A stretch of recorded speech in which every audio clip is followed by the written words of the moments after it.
అనిపించట్లే. ఆశలు ఫస్ట్ హాఫే బాగుంది కొంచెం. ఫస్ట్ పార్టీ బాగుండింది, ఈ పార్టీ ఏమంతా అనిపించలే. అంటే కథ పరంగా బాగాలేదా లేకపోతే అరాచకంగా పెట్టిండు, అనవసరంగా ఫైట్లన్నీ.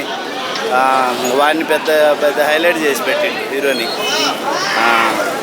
డబుల్ స్మార్ట్ అనేసి డబుల్ సిమ్ కార్డ్ అని ఇంకా ఎక్కడుంది, ఇంకా అలా అంత మరి అంత సీన్గా అంత టెక్నికల్ అంత అవసరం లేదు. ఈ విలన్ రోల్ ఏంటి సంజయ్ దత్ వాడిదే కథ అంతా, వాడి కోసమే నడిపిన కథ. వీళ్ళ అమ్మని చంపిండని వాడిని ఫారెన్ నుంచి కిందికి దింపుతాడు. అదే పని దింపి వాని మెమొరీని వీడి మైండ్లో పెట్టించుకొని ఇది చేస్తాడు. వీళ్ళందరి ఆశలు మామూలుగా చార్మి ప్లస్ డైరెక్షన్ బాగా హోప్స్ పెట్టుకున్నారు. మళ్ళీ కూర్చోవాల్సిందే, బ్యాంకాకి వెళ్ళి మళ్ళీ కథలు రాసుకోవాల్సిందే. అక్కడికి వెళ్ళి మళ్ళీ ఇంకొక కథ ప్రిపేర్ చేయాల్సింది. బిజినెస్ మ్యాన్స్ లాంటి హిట్ ఇవ్వలేడు. ఇంకా మాటలతో సినిమా నడిచేది, ఏదో ఊరికి అంత హైదరాబాద్ గల్లీ రౌడీ ఉంటాడు చూసినా, ఆ విధంగా పెట్టేసిండు. ఇంకా ఇప్పుడు ఈ డబల్ స్మార్ట్లో ఫస్ట్ పార్ట్ బాగుంది, సెకండ్ అంటే ఇంటర్వెల్ నుంచి కొంచెం ఫస్ట్ పార్ట్ అంతా ఫస్ట్ పార్ట్ ఏమంత అనిపించదు. ఓన్లీ ఎలివేషన్స్ చూపించుకుంటా వచ్చాడు.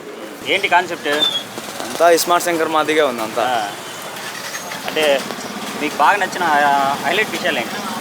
ఐటమ్ సాంగ్స్ మాకు బాగా నచ్చింది. హీరోయిన్ బాగుంది బ్రో. ఫస్ట్ ఆఫ్ ఆల్ రామ్గు హీరోయిన్కు సూపర్ సెట్ అయింది. ఓకే.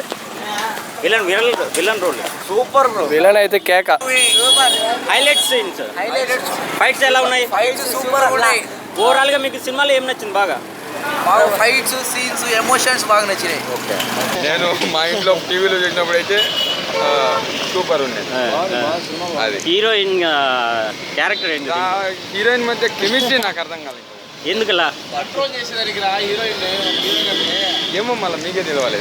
ఎందువల్ల? హీరోయిన్ క్యారెక్టర్ నిడి ఉందా లేదా? బాగుంది, సింపుల్గా, అంటే మరీ పెట్టకుండా సింపుల్గా, అంటే లైక్ ఏమంటారు కళ్ళలాగా. ఎట్లుంది మూవీ? బాగుంది. బాగుందా? బాగా ఎలివేషన్ సీన్స్ ఏమున్నాయి? ఎలివేషన్స్ ఉంటే ఫైట్స్ బాగున్నాయి. సూపర్ ఉన్నాయి. ఇంగ్లీష్ మూవీ ఫైట్స్ ఉన్నాయి. అంతా ఒక రేంజ్లో ఉంది. ఇంతకుముందు సినిమాల కన్నా ఇప్పుడు ఫైట్స్ హైలైట్.